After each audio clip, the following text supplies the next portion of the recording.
सभी आते हैं, शरीर धारण करके पार्ट बजाते हैं।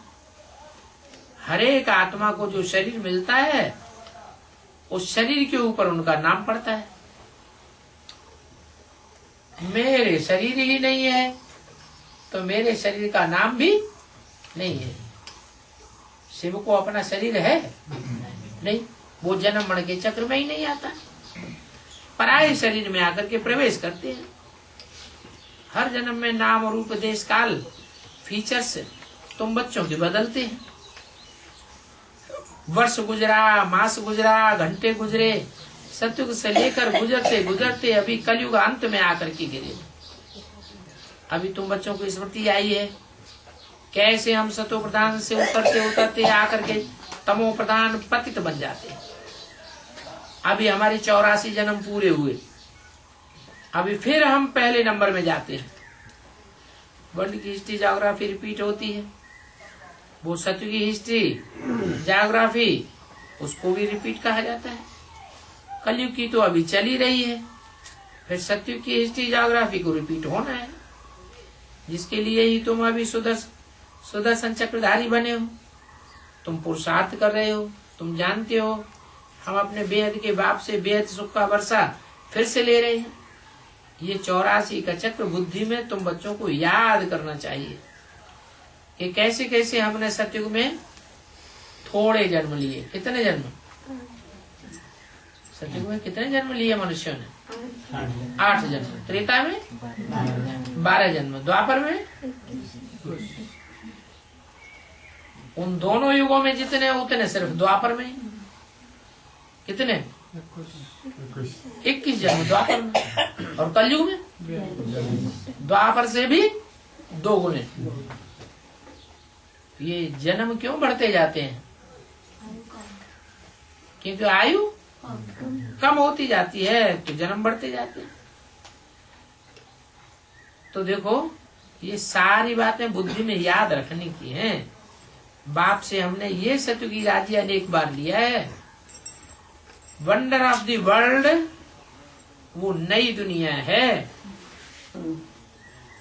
जो बाप बनाते हैं स्वर्ग से। ये है ऊंचे से ऊंचा दुनिया का वंडर ऑफ द वर्ल्ड। वो तो मनुष्यों के बनाए हुए वंडर हैं जो लोग देखने के लिए जाते हैं। जैसे ताजमहल है, लोग देखने जाते हैं ना, है वो। मिस्र के पिरामिड हैं, मिस्र में लोग कितने जाते हैं उन पिरामिडों को देखने के लिए। चीन की दीवार है, कितनी सैकड़ों मील लंबी और सैकड़ों मील और बड़ी लंबी चौड़ी दीवार बनाई हुई है। 2 देशों को अलग करती है, वो दीवार देखने के लिए लोग जाते हैं। तो ऐसी ऐसी अनेक प्रकार की नाना प्रकार की चीजें बनाई हुई हैं मनुष्यों ने। वो तो सब विनाशी चीजें हैं, लेकिन भगवान आकर जो चीज बनाते हैं वो है अविनाशी स्वर्ग। जो अविनाशी स्वर्ग दुनिया का सबसे बड़ा वंडर होगा। उस वंडर को दुनिया के सब लालायत होंगे देखने के लिए।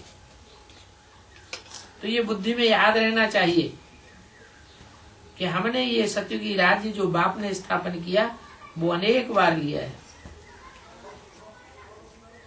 जैसे ये ताजमहल है, ऐसे माया के 7 वंडर्स हैं।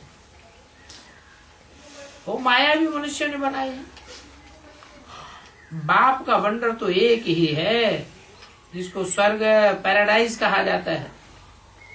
यहाँ के वंडर्स में क्या रखा है? धक्के खाते रहते हैं, सुख तो मिलता नहीं। जो बाप वंडर बनाते हैं स्वर्ग, उसमें तो देखो सुख ही सुख है। ये वंडर्स तो मनुष्यों ने बैठकर बनाए हैं। जैसे चीन की दीवार कहते हैं, कितनी मेहनत करके इतनी लंबी चौड़ी दीवार बनाई होगी, मनुष्यों को मालूम ही नहीं है। वंडर ऑफ द वर्ल्ड सचमुच ये आबू का दिलवाड़ा मंदिर है, जिसमें आदिदेव आदि देवी का चित्र मूर्ति रखी हुई है और तुम बच्चे बैठे हो। ऊपर में स्वर्ग दिखाया है, नहीं तो स्वर्ग कहाँ बनावेंगे। जरूर तुम बच्चों ने ऊंची स्टेज की पुरुषार्थ किया है तो उन्होंने भी स्वर्ग को ऊपर दिखाया, ऊपर में राजाई और नीचे की स्टेज में तुमने तपस्या की है। वो तो अभी तुम कर रहे हो ना।